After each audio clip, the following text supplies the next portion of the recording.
మనసు పెట్టుకుని రాగద్వేషాలతో కూడి ఉన్న మనసు పెట్టుకుని చెబితే ద్వేషించినా తప్పలేదు. కానీ సత్యమే మన బాగు కోరి ఈ లోపాలు ఉన్నాయి, ఈ లోపాలను సరి చేసుకోండి అని చెబితే ద్వేషిస్తే అది సాధన అవడం.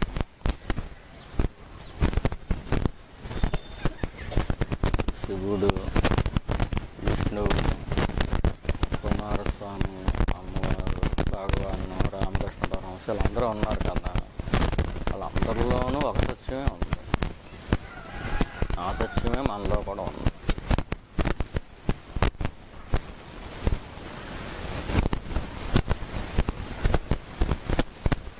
అందరిలోనూ ఉన్న సత్యం అది మాకు ఎరుకుగా ఉంది, మా అనుభవంలో ఉంది అని మా నమ్మకం. అది మా స్వయంగా అనుభవం. అది ఒకళ్ళు వచ్చి చెప్పింది కాదు.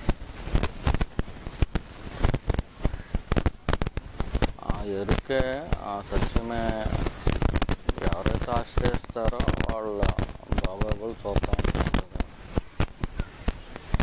వీళ్ళు మనవాళ్ళే కదా, వీళ్ళలో చిన్న చిన్న లోపాలు ఉన్నాయి, వాటిని తీసేద్దాం అనిపిస్తుంది. సత్యజ్ఞానం అంటే సత్యమే తాను అనే అనుభవం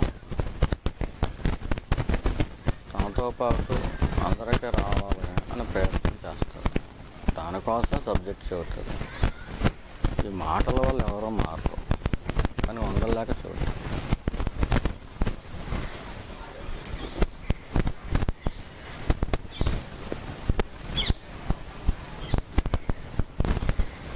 కొంతమంది అయినా ఉంటారు కదా నిజాయితీ కలిగిన వాళ్ళు, కనీసం వాళ్ళైనా బాగుపడతారని చూడండి.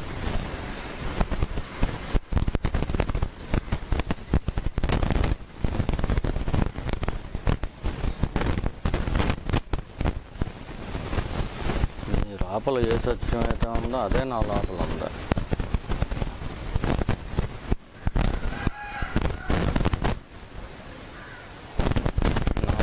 సత్యమే నాకు అనుభవంలో ఉంది అంటే అర్థం మరి నీ లోపల కూడా ఆ సత్యమే ఉంది కదా. నీ లోపల ఉన్న సత్యం మరి నాకు అనుభవంలో ఉందా లేదా? ఇప్పుడు నా లోపల ఉన్నది నీ లోపల ఉన్నది ఒకటే. నా లోపల ఉన్నది నాకు తెలుస్తుంది అంటే మరి నీ లోపల ఉన్నది నాకు తెలుస్తుందో తెలియదా?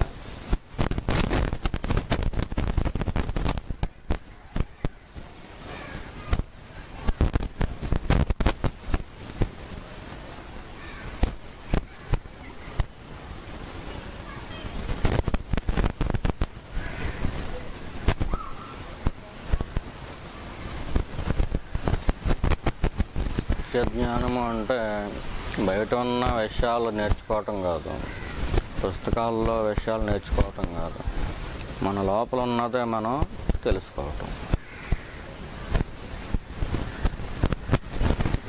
మన లోపల ఉన్న నిజానికి చావు లేదు, దానికి పుట్టుక లేదు. ఈ దేహానికి పుట్టుక చావు ఉంటుంది. ఈ దేహం వెళ్ళిపోయినా కానీ నేను చచ్చిపోవటం లేదు, నేను ఉన్నాను, ఎప్పుడూ ఉంటాను నేను అని మనకు తెలుస్తుంది. చావులు పుట్టుకలు లేని చైతన్యం లోపల ఉంది. అదే నేను అన్న విషయం, అదే నేను అన్న అనుభవం ఈశ్వరుడి దయ వల్ల ఎవరికైనా ఉంటే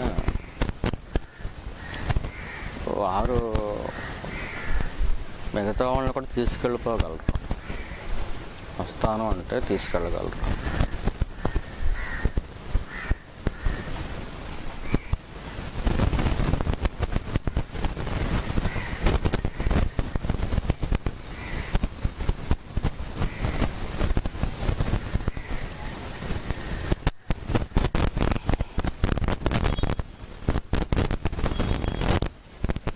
తల్లి కానీ తండ్రి కానీ బడిలో చదువు చెప్పిన గురువు కానీ అదే మేనమామలు కానీ మేనత్తలు కానీ కట్టుకున్న భార్య కానీ కొడుకులు కానీ వీళ్ళు ఎవ్వరూ చేయని ఉపకారం సత్యం అనుభవంలో ఉన్నవాడు వాడు సత్యంలోకి మనం తీసుకెళ్ళిపోతారు, మళ్ళీ పుట్టక్కర్లేదు. వీళ్ళు ఎవరో చేయని ఉపకారం మాత్రం వాళ్ళు చేస్తారు.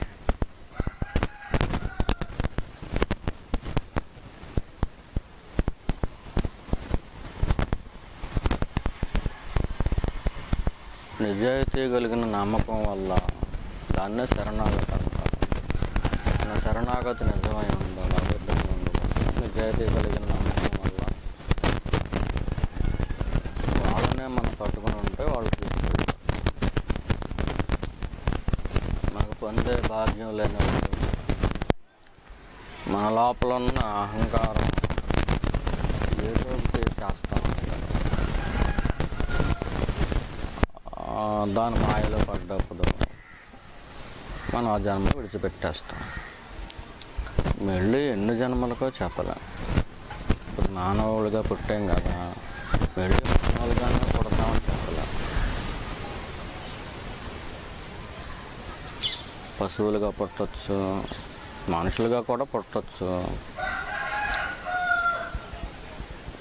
భగవాన్కి ఆ కొండ మీద కూరలు వండి పెట్టింది కదా, ఎవరో చూడని రోజుల్లో కీరపోటి. అది ఎలా పుట్టింది? మరు జన్మలో మానవ స్త్రీగా పుట్టింది అంటే మరి అంత గొప్ప పుణ్యాత్మరాలు.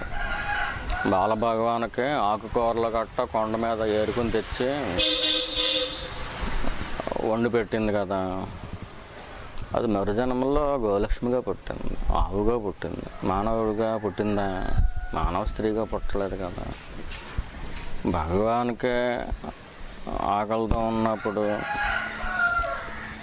భోజనం పెట్టిన అంత పుణ్యాత్మరాలకే మానవ జన్మ రాలేదు కదా. మన బుట్టలకు వస్తుందా? నమ్మొచ్చా మనం మళ్ళీ మానవ జన్మ వస్తుందని? నమ్మలేం. అంటే మానవ జన్మ రావచ్చు, లేదంటే ఈ పశు జన్మ రావచ్చు, లేదా పక్షుల్లో పుట్టచ్చు, ఆఖరికి క్రిమికీటకాలుగా కూడా పుట్టచ్చు. క్రిమికి అంటే గురువుని వదిలిపెట్టేస్తే ఏ జన్మ వస్తుందో చెప్పలేము అని చెప్పి మేము చెబుతున్నాం. అంతేగాని మీరు అందరూ అలా పుడతారని దాని అర్థం కాదు. అది మిమ్మల్ని అందరినీ అలా పుట్టమని చేపించడం కాదు, తప్పదు. అర్థం చేసుకోవటంలో లోపం అది. గురువు పట్ల మనకి ఇష్టం ఉంటే గురువు ఏది చెప్పినా దాన్ని పాజిటివ్గా తీసుకుంటాం. మనకు గురువు పట్ల ఇష్టం ఉన్నా లేకపోయినా గురువుకి మాత్రం మన మీద ఇష్టమే ఉంటుంది. చేత మన బాగు కోరే గురువు చెబుతారు. ఇప్పుడు కనుక మనం సత్యానుభూతి పొందిన వాళ్ళని వదిలిపెట్టుకుంటే వచ్చే జన్మలో మళ్ళీ మానవులుగా పుడతామని చెప్పలేం. జంతువులుగానే పుట్టచ్చు. చూసాం కదా, గోలక్ష్మి మరి ఆవు జన్మ ఎత్తింది కదా, మరి అంత పుణ్యం చేసుకున్నదే ఆవు జన్మ రావటం ఏంటంటే మరి అదే చెప్పలేం. ఎలా పడతామో చెప్పలేం. మనం చెప్పింది దాంట్లో వాస్తవం ఉంది.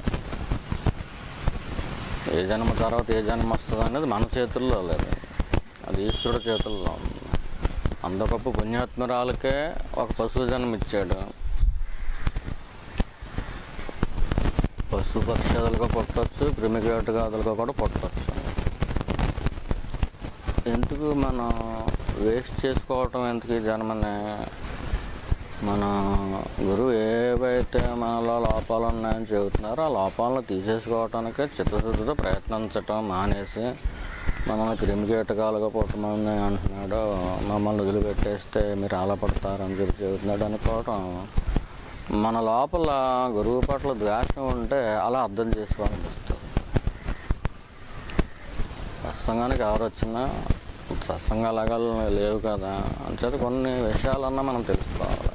ఏంటి? సత్యానుభూతి పొందిన వారు నిర్మోహమాటంగా మాట్లాడతారు, నిజంగా మన బాగా కోరుతారు. వారు చెప్పిన దాంట్లో ఏమాత్రం అబద్ధం ఉండదు. ఒకసారి గురువుని వదిలిపెడితే, ఒకసారి గురువుని అపార్థం చేసుకుంటే మళ్ళీ ఏ జన్మ వస్తుందో చెప్పలేము. దాంట్లో భక్తుల్ని ఎక్కడైనా తిట్టడం అనేది ఉందా? ఒక నిజం చెప్పడం జరిగింది. ఇప్పుడు భగవాన్ ఆకుకూరలో వండి పెట్టిన ఆ కీరపాటుని ఏమైనా శపించాడా? కానీ ఆ కీరపాటు మరుజన్మలో ఆవుగా పుట్టింది. ఆవుగానే పుట్టినా కానీ మళ్ళీ భగవాన్ దగ్గరికి తీసుకువచ్చింది కదా ఈశ్వరుడు యొక్క దయ. ఒక ఆవునే కాదు, ఉడతలనే కాదు, పాములుగాను చాలా రకాలుగా పుట్టిన వాళ్ళు ఉన్నారు. భగవాన్ సన్నిధికి పులులుగా కూడా కొంతమంది వచ్చేవారు, పాములుగా కొంతమంది వచ్చేవారు. వాళ్ళందరూ కూడా భక్తులే, రూపాలు మార్చుకున్నారు అంతే. అటువంటి పుట్టుకలు వచ్చాయి. అంటే మనం ఏ జన్మలో పుడతాం, మళ్ళీ మనిషిగా పుడతామని గ్యారంటీ లేదు. మనిషిగా పుట్టినప్పుడు మనం సద్వినియోగం చేసుకోకపోతే అటువంటి ప్రమాదాల్లో పడతాం అని చెప్పడం జరిగింది అంతే. అటువంటి ప్రమాదాల్లో పడొద్దు అని అర్థం. అంతేగాని క్రిమికీటకాల పుట్టడం మనం చెప్పించినట్టు కాదు.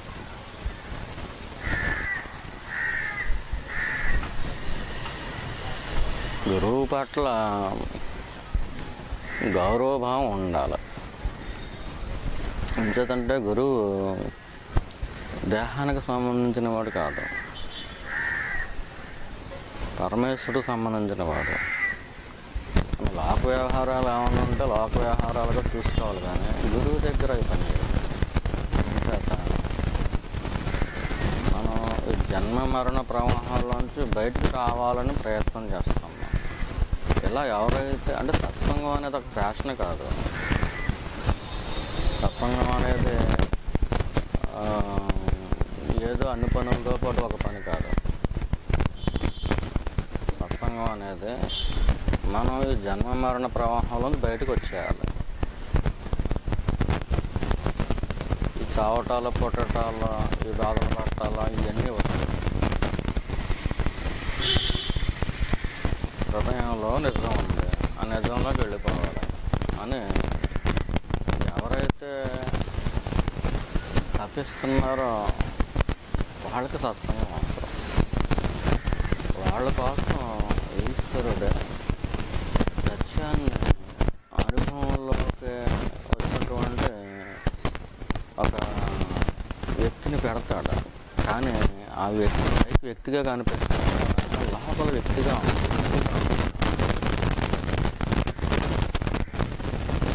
అందరూ వ్యక్తులు ఉంటారు, అందరి వ్యక్తుల్లో కూడా దేహం నేను ఉంటారు.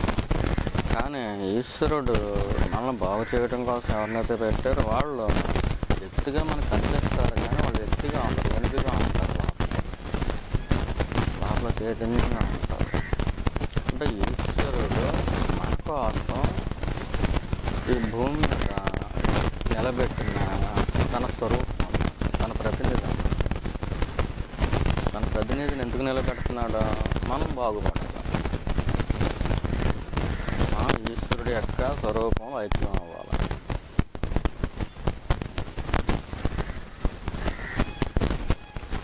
ఈశ్వరుడికి మన మీద ఏమైనా ద్వేషం ఉంటుందా? మరి ఈశ్వరుడికి ప్రతినిధికి మన మీద ఎందుకు ఉంటుంది ద్వేషం? ఏమైనా ఉంటుందో, దయ ఉంటుంది, కరుణ.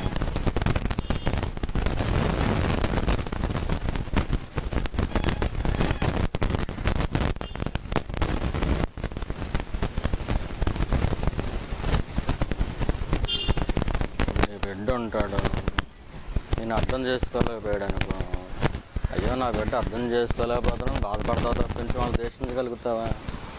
అది నీ వల్ల అవుతుంది అసలు? కన్నబిడ్డ విషయంలోనే అంత ప్రేమ ఉన్నప్పుడు ఈశ్వరుడు తన బిడ్డల మీద ఉన్న దయ కొద్దీ వాళ్ళల్లో ఒకళ్ళకి సత్యానుభూతినిచ్చి పైకి మనిషిగా కనిపిస్తున్నా లోపల సత్యంగా ఉన్న వాళ్ళకి ఇంకెంత దయని పెడతాడు, ఇంకెంత ప్రేమను పెడతాడు.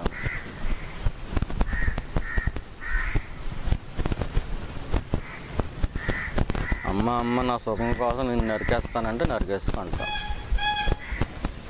వాళ్ళు కూడా అంతే.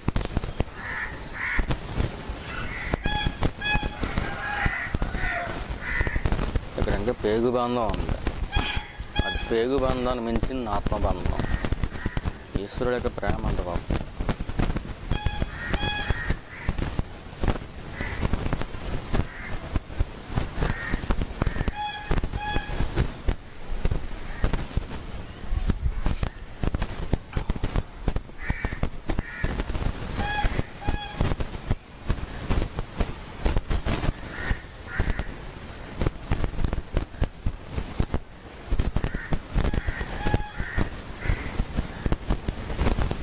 భగవాన్ గురించి చెప్పేవాళ్ళందరూ భగవాన్ అయిపోరు, కానీ భగవానే స్వయంగా వచ్చి చెప్పిన సంఘటనలు కూడా ఉంటాయి. ఏది బంగారం, ఏది ముత్య బంగారం కనిపెట్టుకోవాల్సిన బాధ్యత వినేవాళ్ళదే కానీ చెప్పేవాళ్ళది కాదు.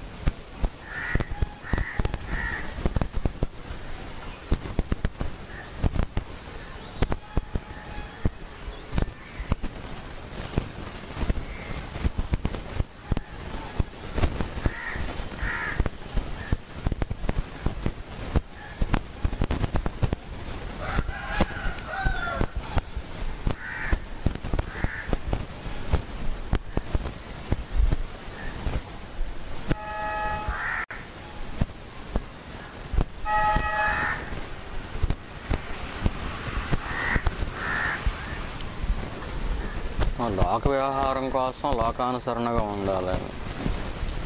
జ్ఞానం పొందాలనుకున్నప్పుడు లోకానుసరణ పనిచేయాలి.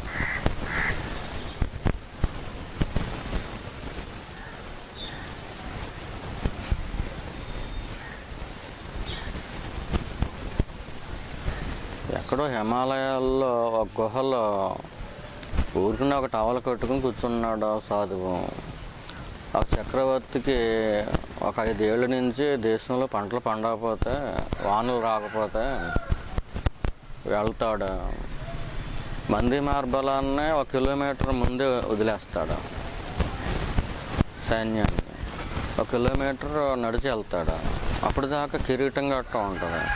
కానీ గుహ ముందుకు వెళ్ళేసరికి కిరీటం కూడా తీసి పక్కన పెడతాడు. మరి ఆయన చక్రవర్తే కదా, కిరీటం తీసి ఎందుకు పక్కన పెట్టాడు?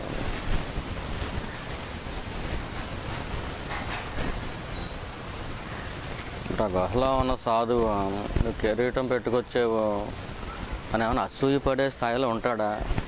ఉండడు కదా. మరి ఎంత కిరీటం తీసి పక్కన పెట్టాడు?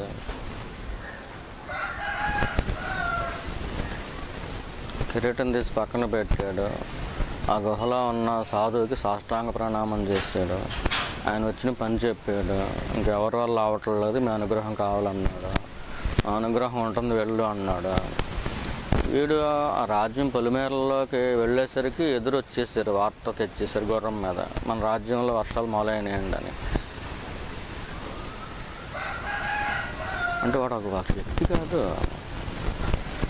గుహలో కూర్చున్నవాడు ఒక వ్యక్తి కాదు, ఈశ్వరుడు యొక్క ప్రతినిధి, ఈశ్వరుణ్ణి అనుభవంలో తెచ్చుకున్నవాడు.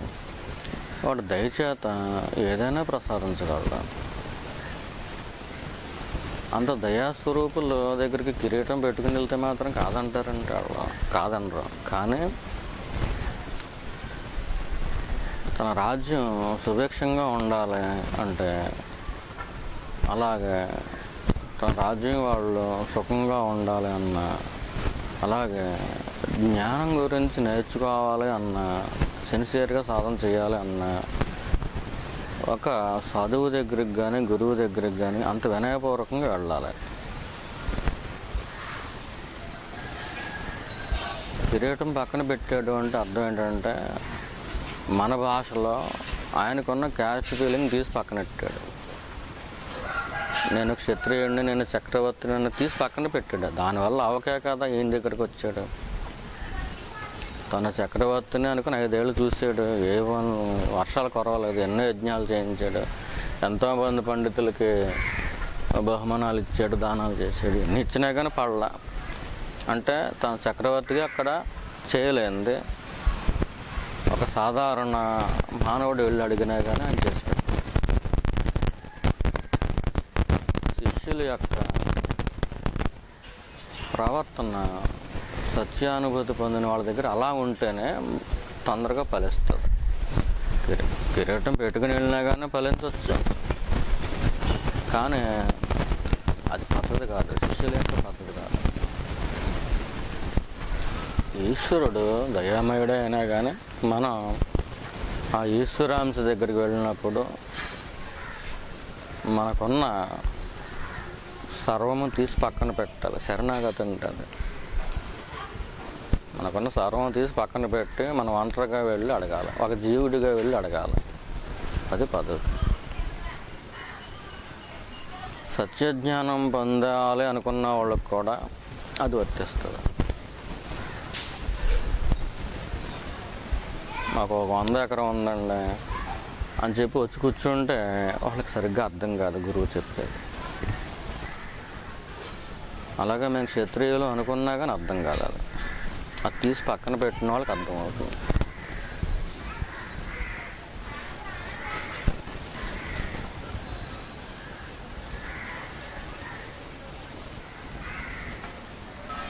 అంటే లోకాచారం వేరు, జ్ఞానం కావాలి అని జిజ్ఞాసలో ఉన్నవాళ్ళు కొన్ని లక్షణాలను అలవర్చుకోవాలి.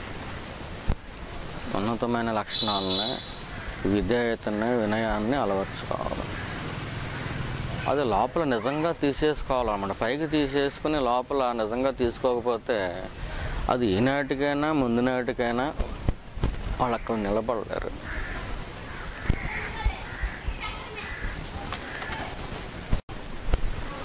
వడ్డించేవాడు లోపం కాదు, తాగేవాడు లోపమే, గొంతుకు దిగతాం.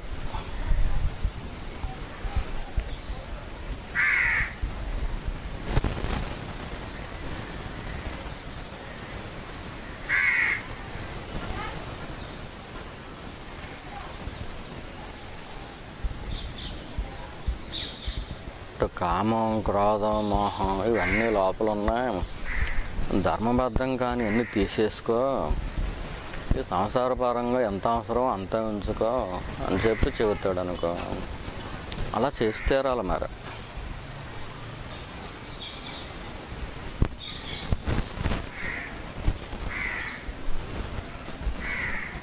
అహంకారం ఏం చేస్తుందంటే, గురువు అలా చెబుతూ ఉంటాడులే, ఈ పట్టుకి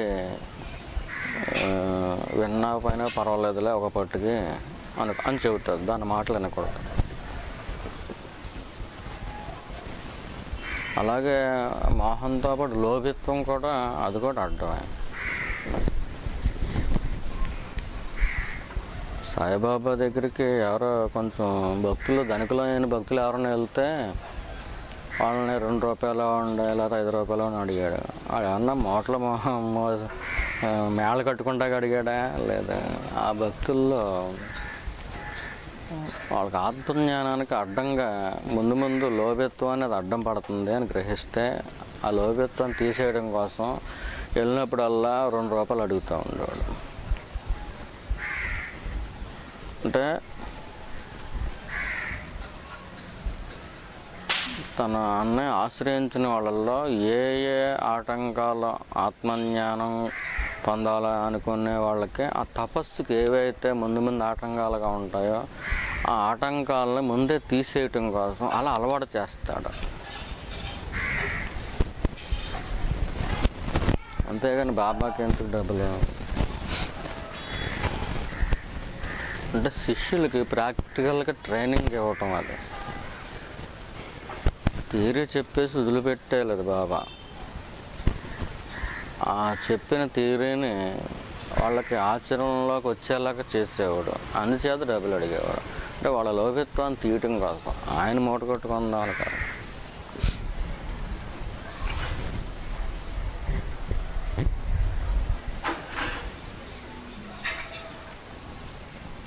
సంకల్ప మాత్రం చేత ఐశ్వర్యాలని భక్తులకి ఇచ్చేసేవాడు. వాడికి వాడు ఐశ్వర్యాన్ని ఇచ్చుకోడా? అలా వాడికి ఆ సంకల్పం ఉంటే కదా.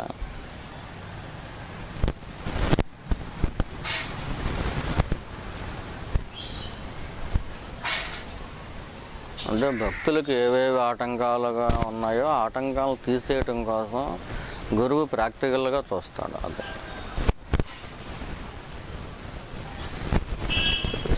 విన్నప్పుడు కొంతమంది శ్రద్ధగా వింటారు, కొంతమంది విన్నప్పుడు శ్రద్ధగా వినరు, కొంతమంది శ్రద్ధగా వింటారు. శ్రద్ధగా విన్నదే వాళ్ళకి అనుభవంలో రావడం కోసం ప్రాక్టికల్గా పెట్టిస్తాడు, జీవితంలో పెట్టిస్తాడు. అప్పుడు కొంతమంది ఫెయిల్ అయిపోతారు, కొంతమంది ఆచరిస్తారు. అలా ఆచరించిన వాళ్ళు తరిస్తారు. అది జీవితంలో ప్రాక్టీస్లో పెట్టుకోలేని వాళ్ళు అక్కడ ఫెయిల్ అయిపోయినా పర్వాలేదు,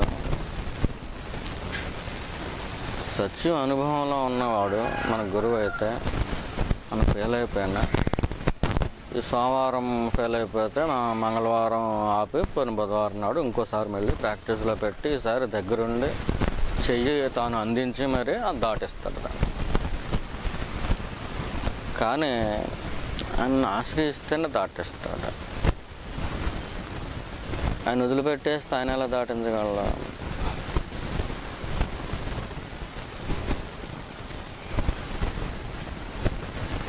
అంటే సత్యానుభవం ఉన్నవారిని వదిలిపెట్టేస్తే, సత్యానుభవం అయిపోయిన వారికి పని ఉండదు భూమి మీద, కొత్తగా నేర్చుకోవాల్సిందే ఉండదు. వారికి సాగు పుట్టుకల్లోని బయటకు వచ్చేసారు. వాళ్ళకి ఉపకారం ఏమీ లేదు, వాళ్ళకి ఉపకారం లేదు, అపకారం లేదు. వదిలిపెట్టేయటం వల్ల వాళ్ళకే నష్టం, కానీ గురువుకే నష్టం ఉంటుంది.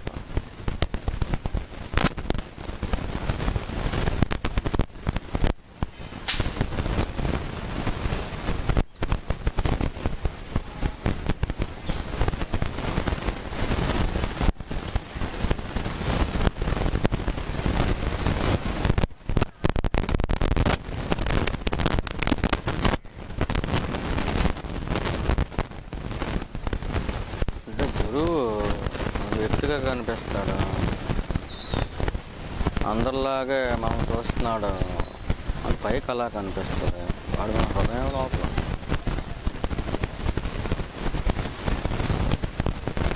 ఏ సత్యం అయితే మన హృదయం లోపల ఉందో మన హృదయం లోపల ఉంటాడు.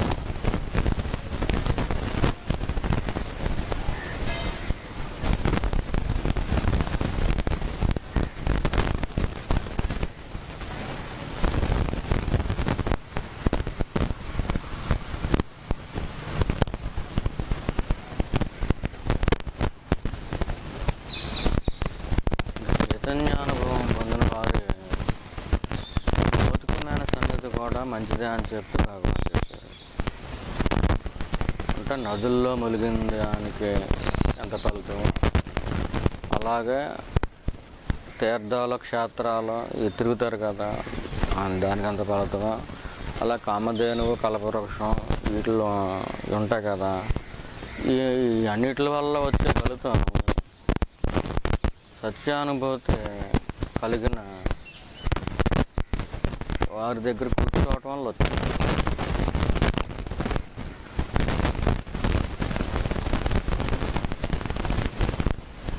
వారి లోపల ఉన్న పవిత్రతే శాంతి రూపంలో మన మీద ప్రవహిస్తుంది.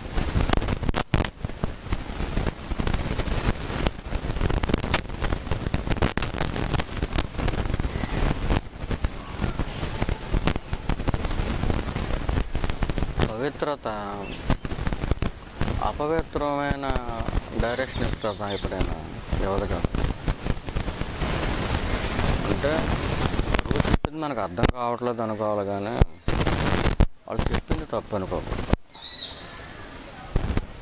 దాన్ని అర్థం చేసుకునే స్థాయి మనకి ఇంకా రాలేదనుకోవాలి, కానీ చెప్పిందే తప్పు అనుకోవాలి.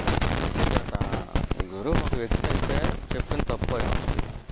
వ్యక్తిగా దుఃఖిగా ఉన్నప్పుడు చెప్పింది ఎలా తప్పు అవుతుంది? గురువు తనంతట తాను చెప్పాలని చెప్పడు కదా. గురువు మాట్లాడితే, సద్గురువు మాట్లాడితే ఉనికి మాట్లాడినట్టు. ఉనికంటే సృష్టి అంతా ఉనికే, ఉనికిలో ఒక భాగం సృష్టి. సృష్టి అంతా వచ్చి నీతో మాట్లాడినట్టే గురువు మాట్లాడితే. ఏది మూలమా, ఈ సృష్టిని చూస్తున్న మనసుకి ఏది ఆధారమో, నీ హృదయంలో ఆ ఆధారం ఉంది కదా, ఆ ఆధారమే ఒక రూపంతో మనకు అర్థం కావడం కోసం మాటలతోటి చెబుతుంది, అంతే.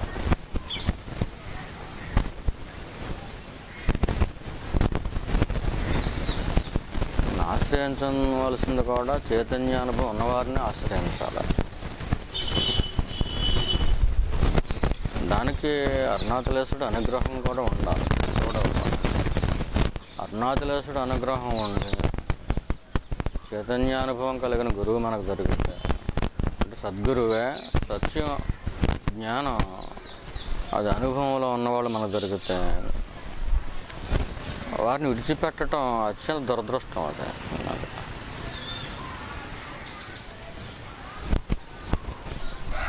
అలా విడిచిపెట్టేలా చేసేది ఏది? అరుణాచలేశ్వరుడా? కాదు, మన లోపల ఉన్న అహంకారం అలా చేస్తుంది.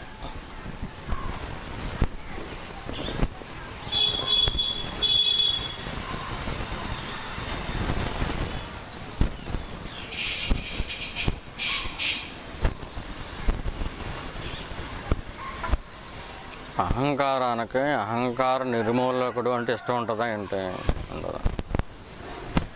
అహంకార నిర్మూలకుడు ఎవరు? అరుణాచలేశ్వరుడే కదా. అంటే మన అహంకారానికి అరుణాచలేశ్వరుడు అంటే నిజంగా ఇష్టమే ఉండదు. అది టైం వచ్చినప్పుడు బయటపడద్ది. అంటే అరుణాచలేశ్వరుడు అడగకుండా అన్నీ ఇస్తాడు కాబట్టి మనకి ఇష్టం, కానీ మన అహంకారాన్ని నిర్మూలించేస్తాడు కాబట్టి ఒక భయం ఉంటుంది ఆయన పట్ల. మనకు అహంకారానికి ఒక భయం ఉంటుంది. అంటే అడగకుండానే అన్నీ ఇస్తాడు, మన కోరికలు తీరుతాయి, వరాలు వస్తాయని అందుకు ఇష్టం ఉంటుంది. కానీ ఈ అహంకారాన్ని వాడు నిర్మూలించేస్తాడా అనే ఒక భయం కూడా ఉంటుంది. అరుణాచలేశ్వరుడు పట్ల ఒకవైపు నుంచి ఇష్టం ఉంటుంది, ఇంకొక వైపు నుంచి ద్వేషం కూడా ఉంటుంది, అయిష్టం కూడా ఉంటుంది. ఎంచేత అయిష్టం ఉంటుంది, ఎంచేత ఇష్టం ఉంటుంది? మన కోరికలు తీర్చే కొండ కాబట్టి ఇష్టం ఉంటుంది, అది రాగం. మన మన అహంకారాలని కాల్ చేస్తాడు కాబట్టి, అహంకారం చచ్చిపోవడం అహంకారం ఇష్టం ఉండదు కాబట్టి అంచేత అరుణాచలేశ్వరుడి మీద ద్వేషం కూడా ఉంటుంది.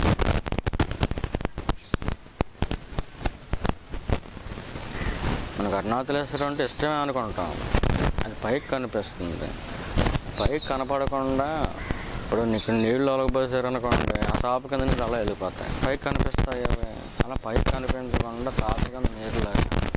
అరుణాచలేశ్వరుడి మీద ద్వేషం కూడా మనకి అలా పెరుగుతుంది. ఎవరికి? లోపల ఉన్న అహంకారం.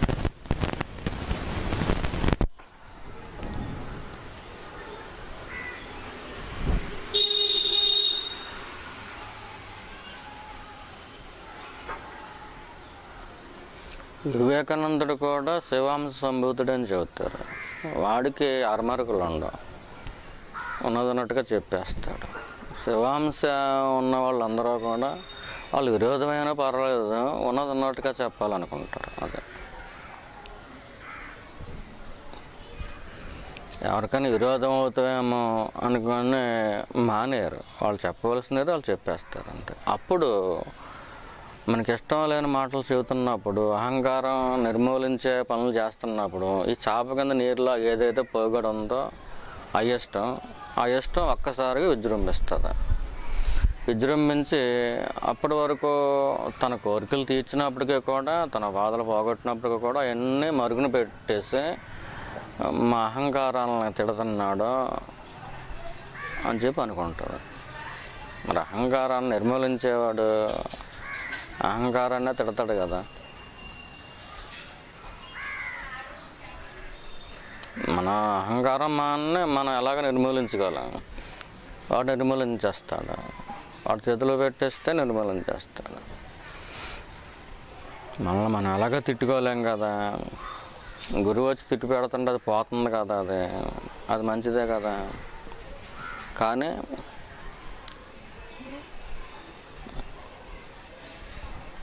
ఇప్పుడు భగవాన్ సుబ్రహ్మణ్యేశ్వర స్వామి అంశ, కుమారస్వామి అంశ.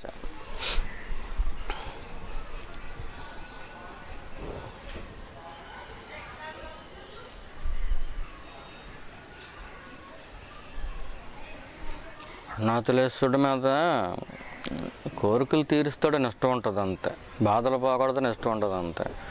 అలాగే మనకు కూడా తెలియకుండా అహంకారానికి అయిష్టం ఉంటుంది, పైకి కనపడదు. అది సందర్భోచితంగా బయటకు వస్తుంది. అదనమాట. అలా గూడు కట్టుకుని పెరుగుతూ ఉంటుంది. గురువు మీద కూడా ఇష్టం ఉంటుంది. ఎప్పుడు ఈ గురువులోంచి బయటికి వెళ్ళిపోదామా అని చెప్పి చూస్తూ ఉంటుంది, సందర్భం కోసం చూస్తుంది. అలా వెళ్ళిపోదాం అనుకున్నప్పుడు ఆ గురువు కూడా పట్టు వదులుతాడు. ఒకసారి వదిలితే అప్పుడు తప్పించుకు వెళ్ళిపోద్ది. ఇంచేతంటే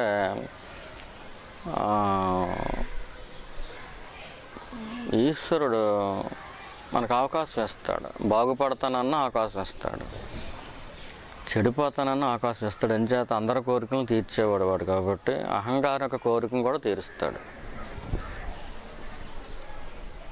నేను ఈ జన్మలో తరించడం నాకు ఇష్టం లేదు అని అహంకారం చెబితే సరే అయితే అని చెప్పి వదిలేస్తాడు. మన కోరికలు తీర్చేవాడు ఈశ్వరుడు. అహంకారాన్ని పెంచుకుంటానంటే సరే పెంచుకో అంటాడు అంతే. అలా కాదు, నా అహంకారాన్ని నేను పెంచుకోదలుచుకోలేదు, దాన్ని మీ చేతికి అందిస్తున్నాను, దాన్ని బండనేసి బాధేసినా పర్వాలేదు అనుకుంటే వాళ్ళని పట్టుకుని బండనేసి బాధేస్తాడు, వాళ్ళ పని అయిపోద్ది.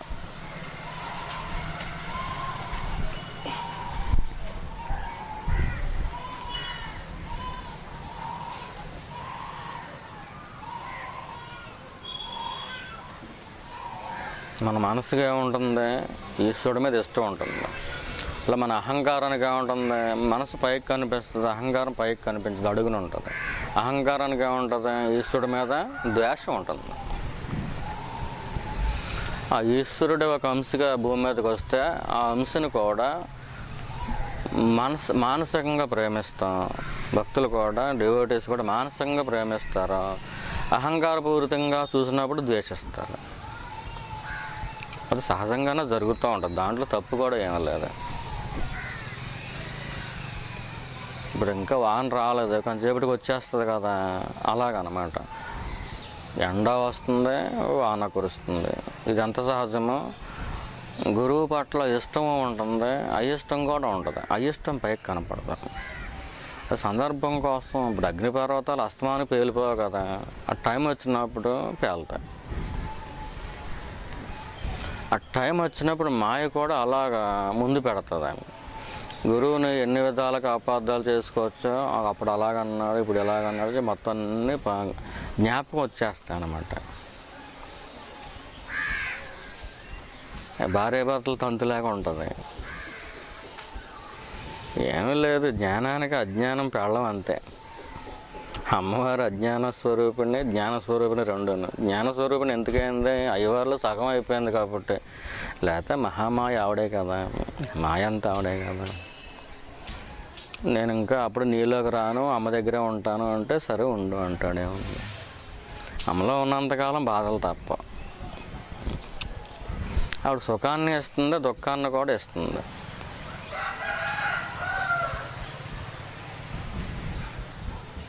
దుఃఖాన్ని ఎందుకు ఇస్తుందంటే, నా దగ్గర ఉండిపోకరా, నువ్వు ఈశ్వరుడి దగ్గరికి వెళ్ళు అని చెప్పడం కోసం ఇస్తుంది.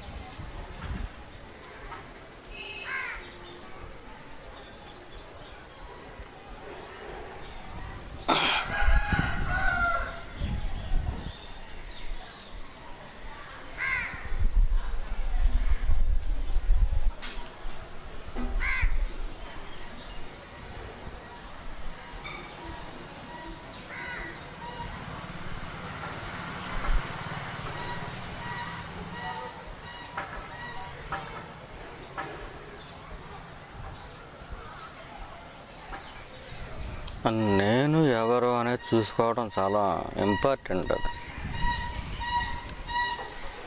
కనీసం ఒక 10 నిమిషాల పాటైనా రోజు ప్రయత్నం చేయాలి. తపస్సు అంటే అదే అని చెప్పారు. ఎవరు?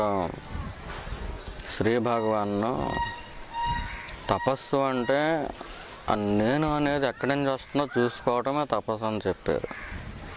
మిగతా అన్ని తపస్సులు కాదా అంటే, ఈ తపస్సుకి సహకరించే కానీ తపస్సులు కాదయ్యా. మనం తపస్సు చేసేంత గొప్పవాళ్ళం కాదు కాబట్టి తపస్సు చేయలేకపోతున్నాం. తపస్సు అంటే ఏంటి? నేను అనేది ఎక్కడి నుంచి వస్తుంది అది చూసుకోవటమే తపస్సు. కనీసం రోజుకి 10 నిమిషాలు చేసినా మంచిదే. మిగతా సమయాల్లో జపధ్యానాలు చేసుకున్నా అవి తపస్సులేం కాదు. కానీ తపస్సు వల్లే నువ్వెవరో నీకు తెలుస్తుంది. తపస్సు వల్లే మన అహంకారం వెళ్ళి ఈశ్వరుల్లో ఐక్యం అవుతుంది. దాని అంతటా అది వెళదాం. అంటే ఒక దూడకి మెడకి తాడు కట్టేసి బలవంతంగా లాగుతారు చూసా, అలాగా రాదు. అదే నేను ఎవరో వచ్చి చూసుకుందాం రా అంటే రాదు. అదే మనమే బలవంతంగా పలుపు తాడేసి మరీ లాగాలి.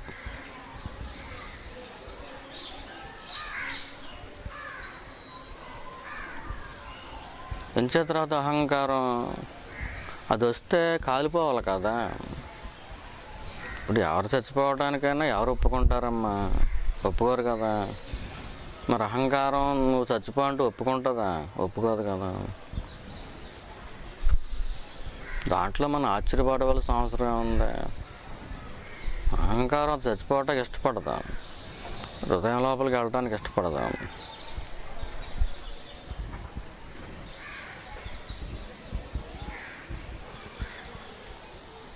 అహంకారం అది బతకటం కోసం ఎవరి మీద నిందేయటానికి కూడా ఆలోచించదు.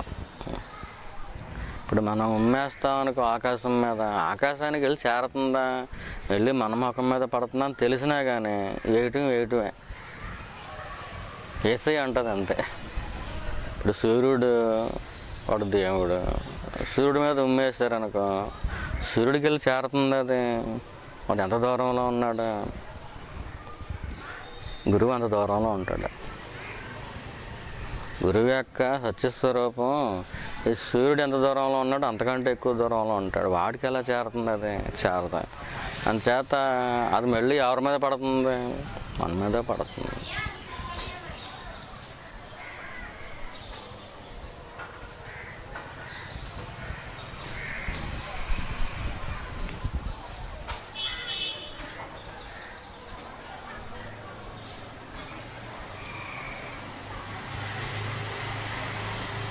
మరేం చెప్పక్కర్లేదు.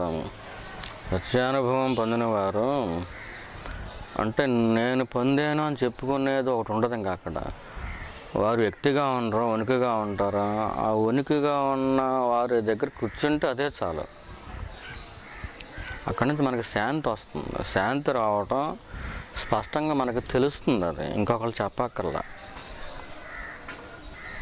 ఇంకెక్కడికి వెళ్ళినా కానీ ఆ శాంతి రాదు.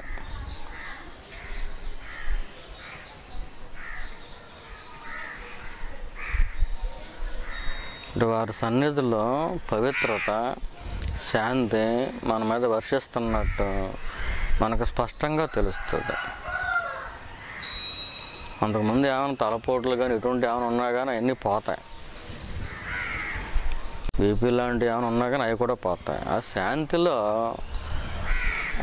ఆ శాంతి ప్రవాహం మన మీద వచ్చి పడినప్పుడు మనం మునిగిపోతాం, తడిసిపోతాం. చెల్లో పడ్డప్పుడు, ఇప్పుడు వర్షం కురుస్తుంది అనుకో ఖచ్చితంగా తడవమా? అలాగే సద్గురువు సన్నిధిలో కూర్చోవడం వల్ల కూడా ఖచ్చితంగా శాంతి అనే వర్షంలో తడిసి ముద్దయి తీరుతాం. అదొకటే మనకు మంచి గుర్తు. ఇంకా చాలా గుర్తులు చెప్పాడు భగవాను, కానీ ఇది మంచి గుర్తు. మన బోటి వాళ్ళని కనిపెట్టుకోవాలంటే వీరి దగ్గర మనకు శాంతి వస్తుందా లేదా?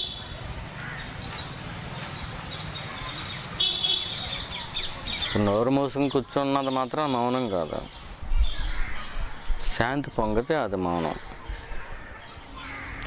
శాంతి పంచిపెట్టేవాళ్ళు వాళ్ళు మాట్లాడుతున్నా కానీ శాంతి పొంగుతూనే ఉంటుంది. అప్పుడు శాంతికి ఆపే ఉండదు. వారు మౌనానికి ఆపే ఉండదు.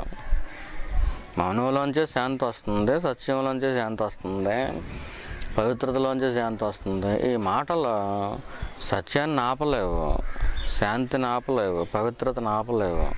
పైపెచ్చు ఈ మాటల్లో కూడా సత్యం ఉంటుంది, ఈ మాటల్లో కూడా శాంతి ఉంటుంది. ఆ మాటలు మన చెవుల్లో పడటం వల్ల మనకు కూడా పవిత్రత వస్తుంది.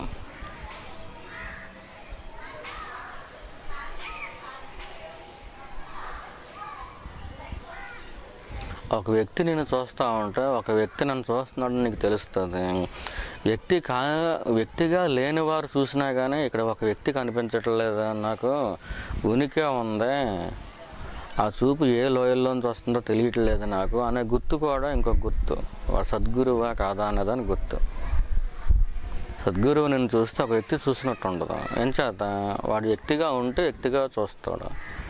అందరు వ్యక్తుల్లోకి ఉన్నట్టుగా సద్గురువు చూపు ఉండదు. చైతన్యం యొక్క అనుభవంలోంచి చైతన్యమే చూస్తున్న మనలోంచి మనకు తెలిసిపోతూ ఉంటుంది.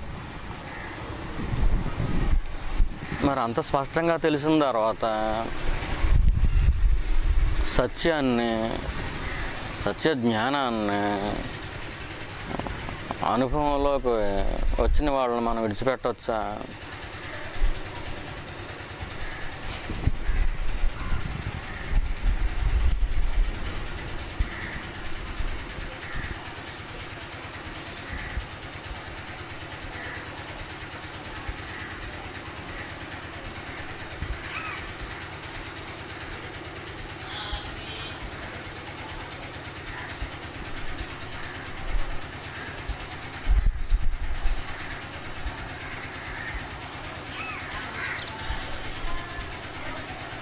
అంటే మన శ్రద్ధ నిజమో కాదో అని చెప్పి మాయ అప్పుడప్పుడు పరీక్షిస్తూ ఉంటుంది.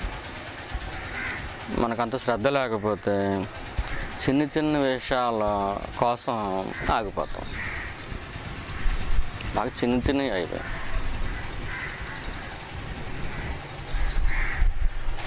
వాటి కోసం మనం ఆగిపోతాం. అంటే అంత శ్రద్ధ ఉందని తర్వాత మనకు తెలియటం కోసం చాలా చిన్న చిన్న విషయాల కోసం మనం సద్గురువుని కూడా వదులుకుంటాం. అవి వాళ్ళు అల్లాపోయినా పర్వాలేదు అనిపిస్తుంది. అంటే మనకు శ్రద్ధ అంతవరకునే ఉంది. జ్ఞానం పొందకపోయినా మనకు పర్వాలేదులే అని అహంకారం చెబుతుంది లోపల. ఈ జన్మలో పొందకపోతే నష్టం ఏంటి? ఏమన్నా నష్టం ఉందా? లేదు కదా అనిపిస్తుంది. ఈ జీవితాలు ఎలా వెళ్ళిపోతున్నాయి కదా, సరిపోతుంది కదా అనిపిస్తుంది. మరి సత్యాన్వేషకులకైతే, సిన్సియారిటీ ఉన్న వాళ్ళకైతే అలా అనిపిస్తుంది. అంటే మన సత్యాన్వేషణ అంత నిజం కాదు. అటువంటిప్పుడు వెళ్ళకపోయినా పర్వాలేదులే అనిపిస్తుంది. మనకున్న శ్రద్ధను బట్టి మనం చదువుతాం కదా. పిల్లలైనా అంతే కదా, వాళ్ళకి శ్రద్ధ ఎక్కువగా ఉంటే వాడు ఒక్కరోజైనా బడి మానమంటే మానడం. పైపెచ్చి మేస్టర్ కొడతారని ఆడి మీద వంకెడతాడు. వీడికే శ్రద్ధ ఎక్కువ. బడిలోకి ఎగ్గొట్టేవాడు కూడా కడుపు నొప్పి వచ్చేస్తుందని అదని ఇదని ఏదో కారణం చెబుతాడు. బడిలోకి వెళ్ళకుండా ఉండటం కోసం వీడి కారణాలను ఎత్తుక్కుంటాడు. వాడు బడిలోకి వెళ్ళటం కోసం కారణాలను ఎత్తుక్కుంటాడు. ఈ జ్ఞాన మార్గం కూడా అంతే. ఈ జ్ఞానం మనకు దొరికిన శ్రద్ధాళు అయిన సాధకులు వెళ్ళటం కోసం అన్నిటిని సమకూర్చుకుంటారు. పరిస్థితులు ఏమైనా ఆటంకాలు వచ్చేలాగుంటే ఆ సమయానికి అక్కడ ఎలాగ ఉండాలో అలాగుండే మొత్తానికి జ్ఞానాన్ని మాత్రం వదులుకోలేరు. అది ఈశ్వరుడు దయ మీద కాదు, మన యొక్క శ్రద్ధ మీద ఆధారపడి ఉంది. అంచేత స్వప్రయత్నం ఉండాలి. తర్వాత కాలం పరిపక్వం అవ్వాలి. ఆ తర్వాత ఈశ్వరుడు కటాక్షం ఉండాలి. ఈ మూడు ఉంటేనే కానీ మనకి పని అవ్వదు. కానీ స్వప్రయత్నం వల్లే వచ్చేది అని చెప్పడం కోసం నీ ప్రయత్నం ఏం చేస్తుందో ఈశ్వరుడు కటాక్షమే మేను అని చెబుతారు. కానీ అసలు స్వప్రయత్నం కూడదని కాదు. అక్కడ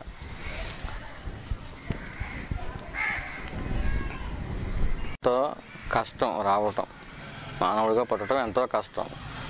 పుట్టిన మోక్షాన్ని పొందాలి అని ముముక్షత్వం రావటం ఇంకా కష్టం. ఒకవేళ ఈ రెండు ఉన్నాయనుకో, నీకు ఈ ప్రపంచం అంతా వెతుకుతున్నావు అనుకో, సరైన గురువు కోసం దొరకాలని ఏం లేదు.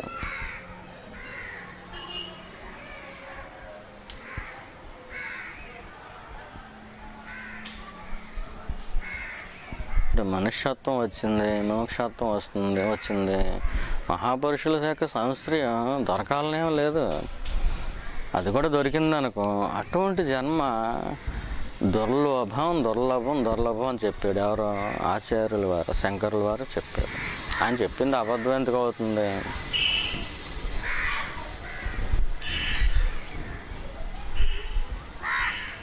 ఆచార్యుల వారు చెప్పింది ఏమైనా అబద్ధం ఎందుకు అవుతుంది? మానవులుగా పుట్టడమే కష్టం, పుట్టిన మోక్షాన్ని పొందాలనుకోవటం ఇంకా కష్టం.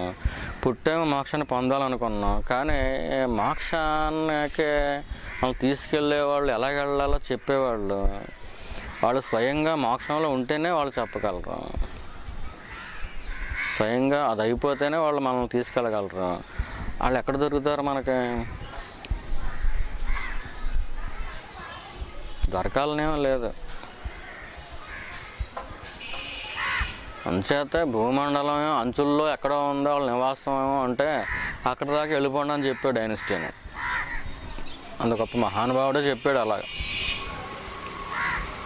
జ్ఞాని యొక్క సహచర్యం కోసం, సన్నిధి కోసం, గైడెన్స్ కోసం నువ్వు అవసరమైతే ఖండాంతరాలు దాటి భూమండలం అంచుల్లో ఉన్నారని తెలిస్తే అక్కడికి కూడా వెళ్ళు. అక్కడికి మనమే వెళ్ళాలి. అక్కడికి వెళ్ళింది ఎందుకు? ఆమె వదిలిపెట్టేసి వచ్చామనే కాదు. అంటే మనకున్న దేహబుద్ధి వల్ల, గురువుకు కూడా దేహం ఉంది, దేహబుద్ధి ఉంది అనుకుంటాం. మనకున్న మనోబుద్ధి వల్ల గురువుకు కూడా రాగద్వేషాలు ఉన్నాయి అని అనిపిస్తుంది. నాన్నగారి దగ్గరికి చాలామంది వెళ్తారు, ఆయనకు కూడా ఇష్టాలు ఉన్నట్టుగా అనుకుంటూ ఉంటారు చాలామంది. ఆయనకి ఎందుకు ఉంటాయి?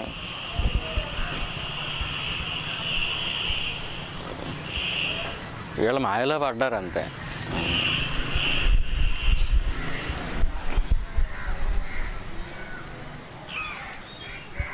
మేము మా గురువుని వదిలిపెట్టేసామని అంటే అబ్బాయి ఎంత మంచి పని చేశారు అయితేనే అంటారు.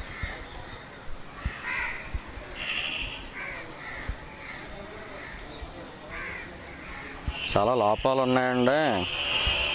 ఆయన ఏదో భగవాన్ గురించి చెబుతున్నాడు కానీ స్వయాన ఆయనే భగవాన్ అనుకుంటున్నారండి. అంచేత ఇంకా అక్కడికి వెళ్ళండి అంటే అయితే మా దగ్గరికి వచ్చేయండి అంటారు. చెదిరిపోనవరు. చెదిరిపోతే కష్టం కదా మరి. చెదిరిపోనవరు.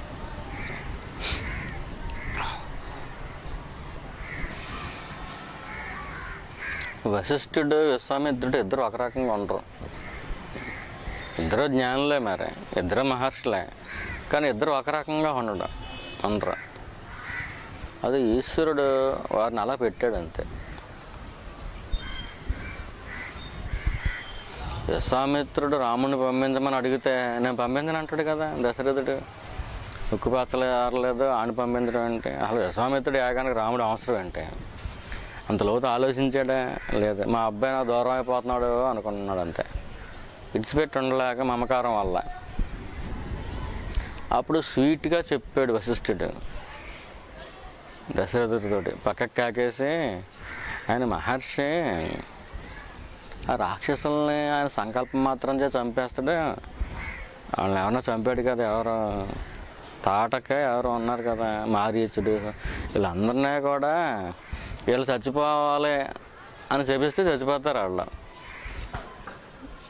ఈ ముక్కుపచ్చలను తీసుకెళ్ళి వీళ్ళ చేత యుద్ధాలు చేయించి వాళ్ళు చంపేంత కెపాసిటీ ఏమీ లేదు. బాలరాముడికి అంత కెపాసిటీ ఏమీ లేదు. అక్కడికి తీసుకెళ్ళి ఆయన ఎన్నో లక్షల సంవత్సరాల పాటు తపస్సు ద్వారా సాధించినదంతా ఈయనకి దారిపోసేసాడు. అంటే ఉపకారం చేయడం కోసం తీసుకెళ్ళి నాకు ఉపకారం చేయండి అని అడిగాడు. విశ్వామిత్రుడు అంత గొప్పవాడు. నిజానంగా విశ్వానికి మిత్రుడే ఆయన. నిజానికి ఎవరికి ఉపకారం చేయించడం జరిగింది అక్కడ? విశ్వామిత్రుడిగా రాముడిగా? రాముడికి ఉపకారం చేయటం కోసం వెళ్ళి మీ అబ్బాయికి ఉపకారం చేస్తానని చెప్పకుండా నాకు ఉపకారం చేయండి, నా యాగాన్ని రక్షించడానికి మీ అబ్బాయిని పంపించండి అని అడిగాడు. అంటే తనకు ఉపకారం జరుగుతున్నట్టుగా అలా నటించాడు. ఋషి అంటే అది.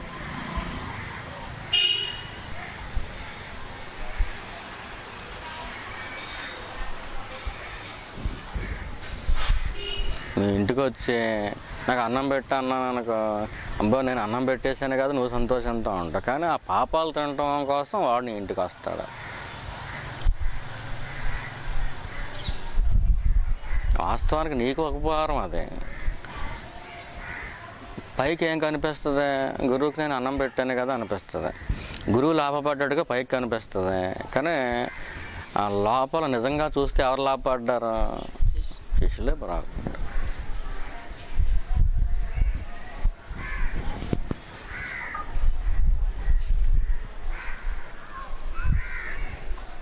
అంటే అన్నం తింటాను అంటే అర్థం ఏంటంటే పాపం తింటానని అర్థం. సంవత్సరాల తరబడి సాధన చేసిన సబ్జెక్ట్ విన్నా కానీ దాన్ని రివర్స్లో అర్థం చేసుకునే వాళ్ళు కూడా ఉంటారు. కారణం ఏంటి? మన లోపల ఉన్న అహంకారం, ఈ రాగద్వేషాలు ఇంకా పోక, అరిషడ్ వర్గాలు ఇంకా పోక, ఏవైతే పీకేద్దాం అనుకుంటున్నాడో అవన్నీ మాలో ఏమి లేవండి అంటారు కదా చుట్టప్పుడు. అది ప్రాక్టికల్గా చేసి చూపిస్తాడు. విశ్వామిత్రుడు లాంటి వాడైతే అలా చేసి చూపిస్తాడు. ఇవి నీకున్నాయే, నువ్వు లేవంటున్నావు కానీ ఇవి ఉన్నాయి, ఇవిగో. టైం వచ్చినప్పుడు అలా చేసి చూపిస్తాడు. దానికి తగ్గట్టుగా నటిస్తాడు. విశ్వామిత్రుడు మరి నటించలేదా? రాముని పంపించమన్నాడు తన యాగాన్ని రక్షించడం కోసం. అంటే రాముడి వల్ల ఉపకారం పొందుదాం అన్నట్టుగా పైకి ఉంది. దశరథుడు విశ్వామిత్రుడికి ఉపకారం చేసినట్టు ఉంది పైకి, కానీ నిజానికి ఎవరికి ఉపకారం? అది కొన్ని లక్షల సంవత్సరాలు తపస్సు చేశాడు ఆయన.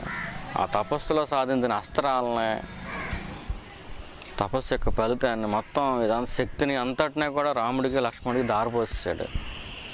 అటువంటి గొప్ప శక్తివంతమైనటువంటి అస్త్రాలు లేకుండా ఈ తాటకి లాంటి వాళ్ళని చంపగలరంటే వాళ్ళు. రాముడు ఎంత తాటక ముందు, మారీచుడు, సుబాహుడు, అసలు రావణాసుడు, వీళ్ళందరి ముందు రాముడు ఎంతటి వాడు అసలు. విశ్వామిత్రుడు లక్షల సంవత్సరాల్లో తపస్సు చేసిందంతా దారిపోసాడు కాబట్టి అంత వాడయ్యాడు. వాళ్ళని చంపే శక్తిమంతుడయ్యాడు. అక్కడ విశ్వామిత్రుడు నిజంగా విశ్వానికే మిత్రుడు. అడగకుండా ఉపకారం చేస్తాడు రాముడికి. రాముడు ఏమైనా అడిగితే చేశాడా? లేదు, అడగకుండా ఉపకారం చేస్తాడు. అంటే ఒక మహర్షి చేసే ఉపకారం మన కంటికి కనిపించదు. ఆ మహర్షికి మనం ఏదో ఉపకారం చేస్తున్నట్టుగా పైకి కనిపిస్తుంది. తాను చేసే ఉపకారం కనీసం ఎవరికైతే ఉపకారం జరుగుతుందో వాళ్ళకు కూడా తెలియాలని అనుకోడు. వాడు మహర్షి అంటే గుర్తింపు కోరుకోడు.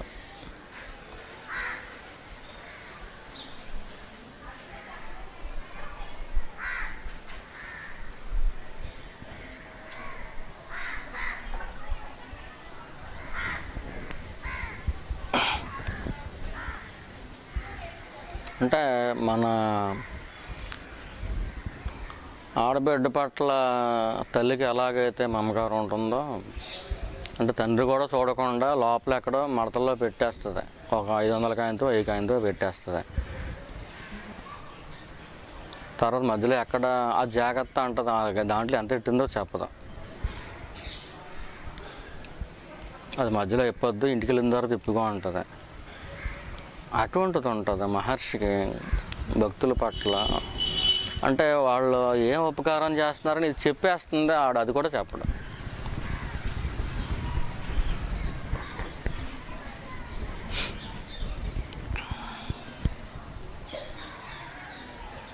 బాబాను కూడా అనుకునేవారు ఒకప్పుడు.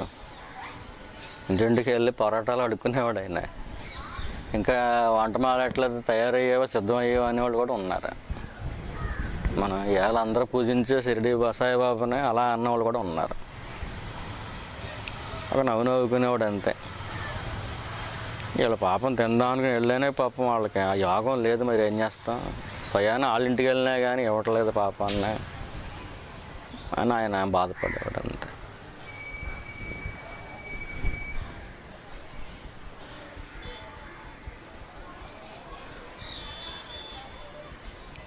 భక్తులు, బాబా భక్తులు కూడా ఈయన వాళ్ళ పాపాలు తినేసిన తర్వాత సుఖంగా ఉన్నారనుకో, మామూలుగానే సుఖంగా ఉన్నాం, ఆయన ఎక్కడ తిన్నాడు పాపాలు అనేంత మాయ చేసేవాడు ఆయన. అలా మాయ మన లోపల ఉంటుంది, అదే బయటకు లాగుతాడు అంతే. గురువు కావాలని మాయ చేయడు, మన లోపల మాయ ఉంటుంది కదా, దాన్ని బయటకు లాగుతాడు. ఈ గురువు వల్ల మనకేం అరిగింది, ఏం అరగలేదు.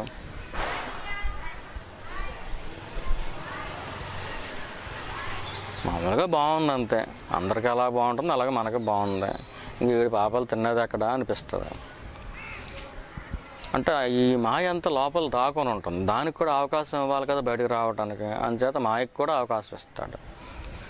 రాముడు కైకమ్మకి అవకాశం ఇచ్చాడు కదా, ఆవిడ కోరిక ఏంటి, వనవాసం చేయాలి, అవకాశం ఇచ్చాడు కదా.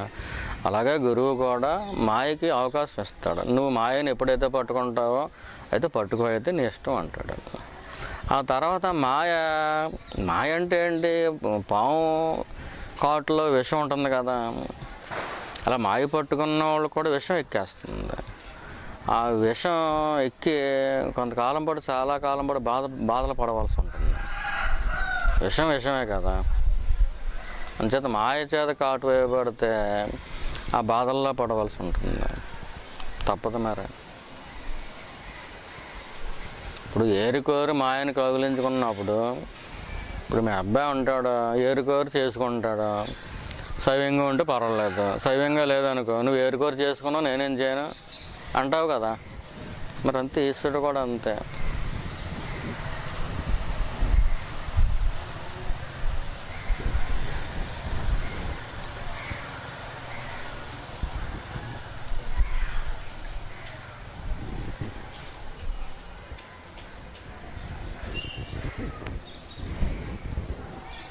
భగవాన్ దగ్గరికి రోజు వెళ్తాను, ఏం ఉపకారం లేదు. అంటే శాంతి అలవాటు అయిపోయి కొంతకాలానికే శాంతి నిండిపోయిన తర్వాత ఇక్కడ రావటం వల్ల ఉపకారం ఏముంది? ఏం ఉపకారం లేదు నాకు అనిపించింది. అడిగి మానేసాడు. తర్వాత ఎప్పుడుకో వెళ్ళాడు. భగవాన్ ఏమన్నారంటే ఎప్పుడు బయటపడరు అలాగా. కానీ మరి మన బయట వాళ్ళకి తర్వాత కాలం వాళ్ళకి తెలుస్తుందని బయటపడ్డారు ఏంటో తెలియదు. ఇది 100వ రోజు అని ఆఖరిని అన్నారు. ముందేమన్నారంటే ఇక్కడ రావటం వల్ల ఉపకారం ఏంటో తెలియపోయినా, రాకపోవటం వల్ల అపకారం ఏంటో తెలిసింది కదా నీకు అని చెప్పి అప్పుడు ఇది 100వ రోజు అన్నారు. భగవాన్ రోజులు లెక్కెట్టుకున్నాడు. వాటి మీద ప్రేమ లేకపోతే లెక్కెడతాడా? ఇప్పుడు శాంతి మనకు పొందుతూ ఉంటే దానివల్ల ఉపకారం ఏంటో తెలియకపోయినా దూరం అయితే అశాంతి వచ్చేస్తుంది. అశాంతి వల్ల నష్టం వస్తుంది, దుఃఖాలు వస్తాయి, కష్టాలు వస్తాయి. అప్పుడు రాకపోవటం వల్ల నష్టం ఏంటనేది తెలిసిన తర్వాత కానీ రాలేదాడు.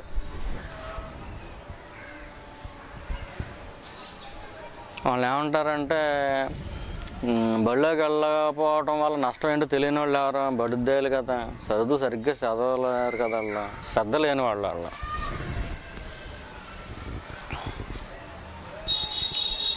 అంటే సత్యాన్వేషకులు కాదు వాళ్ళ. సత్యాన్వేషకులు అయితే వాళ్ళ శ్రద్ధ పోదు.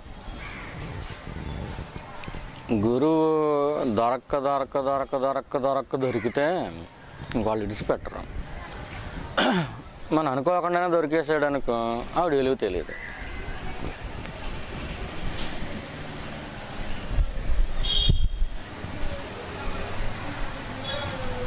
గురువు కంటే మనమే బాగా సాధన చేస్తున్నాం అనుకుంటారు కూడా కొంతమంది.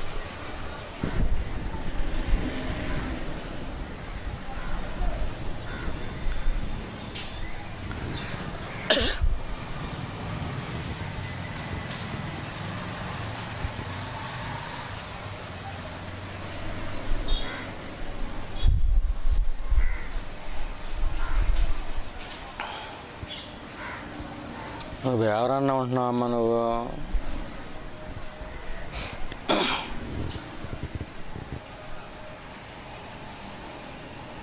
అంటే సత్సంగాలు అలాగా లేవు కదా. ఒక గంట సేపు కూర్చుంటానంటే సరే కూర్చోమన్నా.